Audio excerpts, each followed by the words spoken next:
mixed. Behind this reunion selfie lies an untold story of time, fame, loss, and the lasting legacy of the Fresh Prince of Bel-Air. There are some shows that make you laugh. And then there are some shows that do something much rarer. They make you feel like home.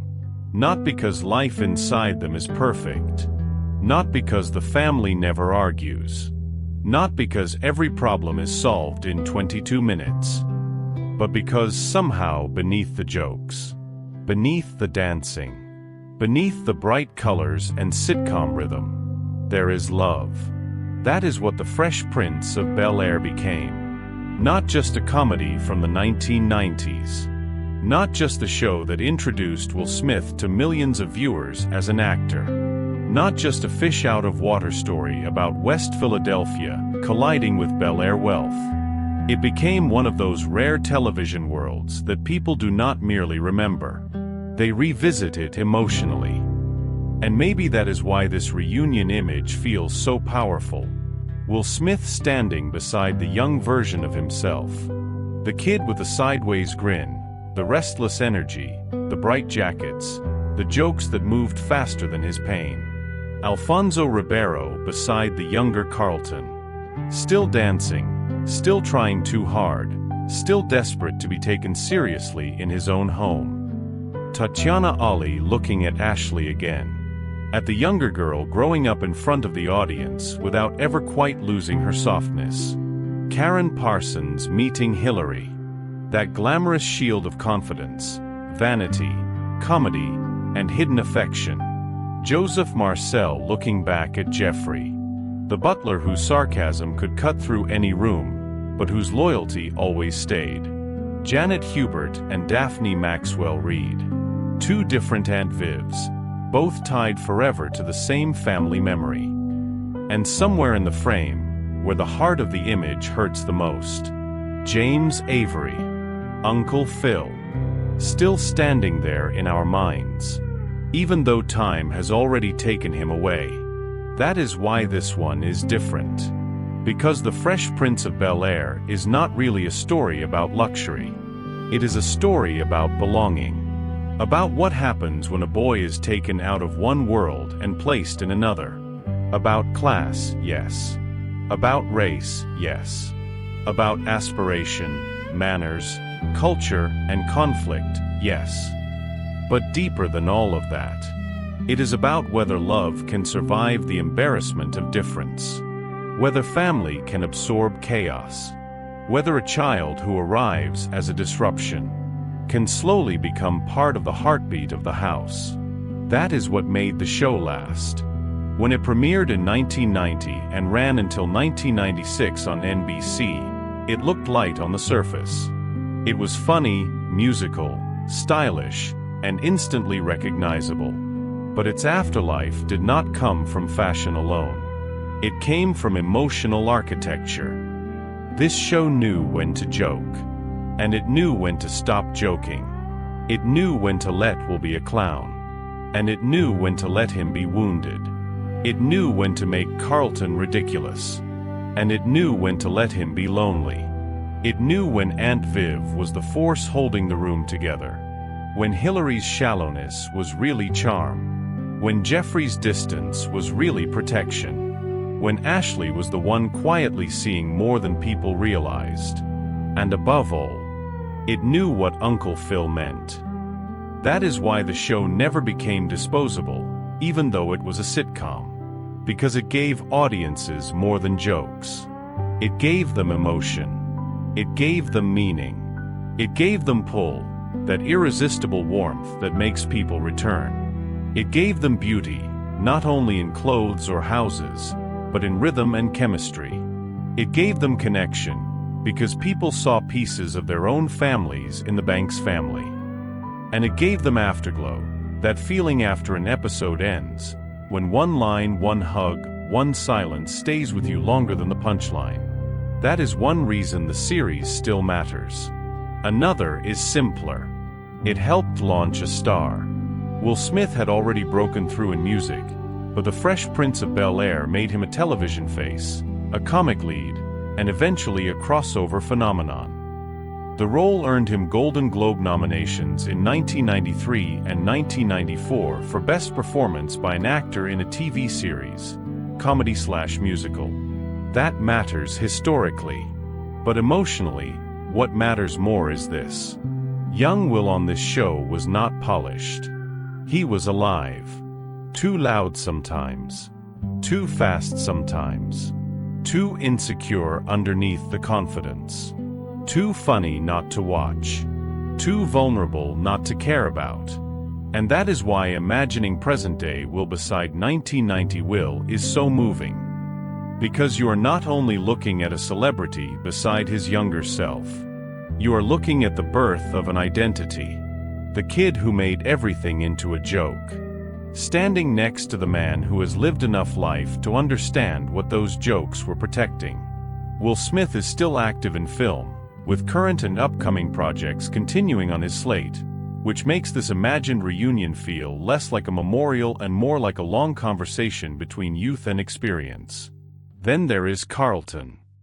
Alfonso Ribeiro did something difficult with Carlton Banks. He made him easy to laugh at, without ever letting him become empty. That is a harder performance than it looks. Carlton is uptight, privileged, awkward, competitive, annoying when he wants approval too much. But that is not all he is. He is also one of the show's deepest emotional engines. Because underneath the jokes, Carlton is always asking the same question. Do I belong in my own family's version of Black identity? And if I do not fit somebody else's expectations of who I am supposed to be, am I less real, less worthy, less seen?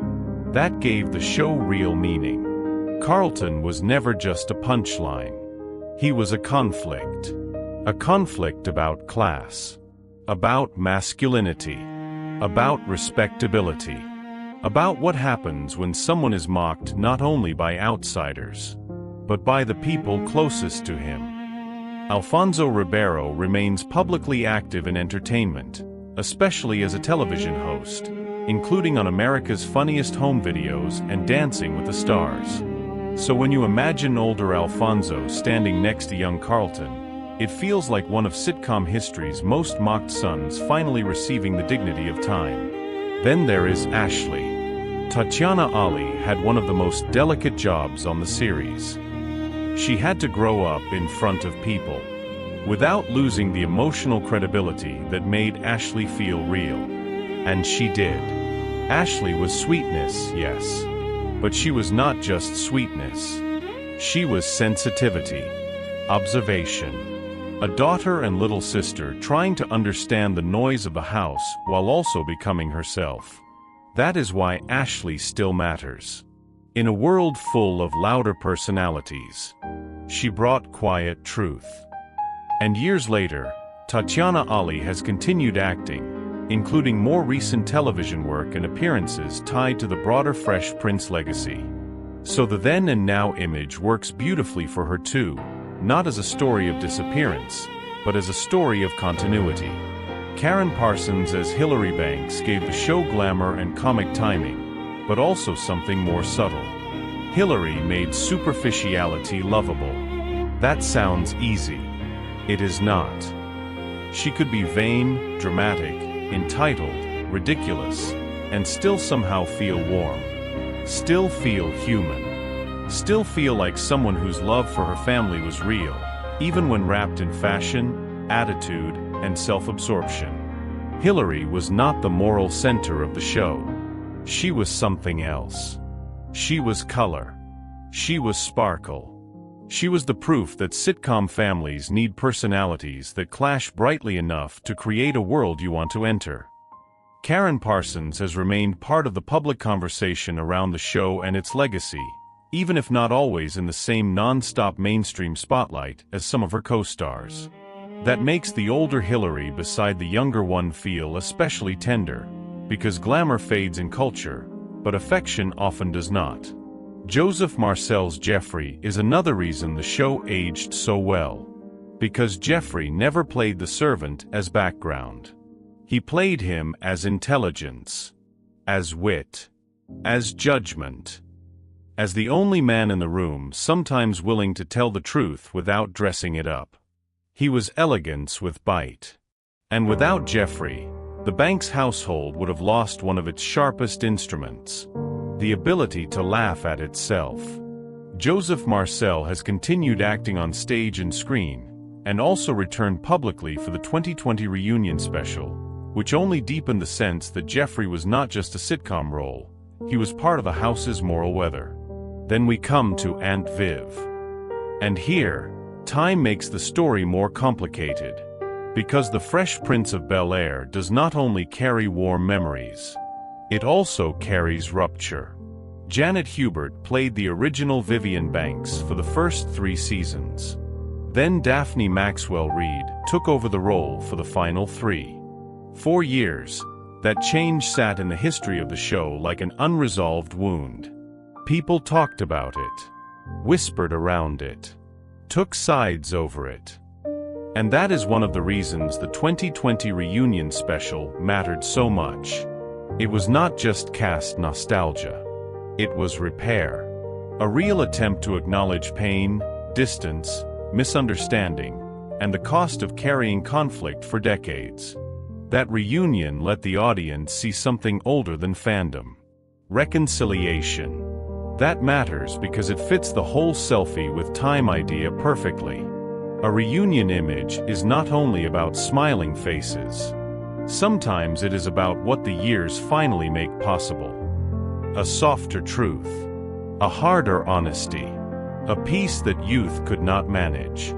And both Janet Hubert and Daphne Maxwell-Reid remain part of the extended legacy of the show, with Hubert even returning to the wider Fresh Prince universe through the final season of Bel-Air. But no one carries more emotional weight in this story than James Avery. Because Uncle Phil was never just the strict father figure. He was the anchor. He was authority without coldness, power without emptiness, success without shame. And when the writing was at its best, he was something even greater. The man who understood that loving a boy sometimes means correcting him, defending him, challenging him, and holding him all at once. That is why so many people still feel him. Not as a character only, as a presence. The show could be bright and silly for 20 minutes. And then James Avery would walk into a scene and remind you that the house had gravity, that it had standards, that it had history, that it had protection. And then came the moments that made the series unforgettable. The courtroom dignity, the family speeches, the disappointed silence, the explosions of love disguised as anger, and of course, that one scene everyone remembers, the father scene, the breakdown, the hug, the line that stopped being comedy and became something else entirely. In that moment, the Fresh Prince of Bel-Air told the truth about why it lasted. Because it understood that comedy can carry wounds, the same way families do. Loudly on the outside, quietly underneath.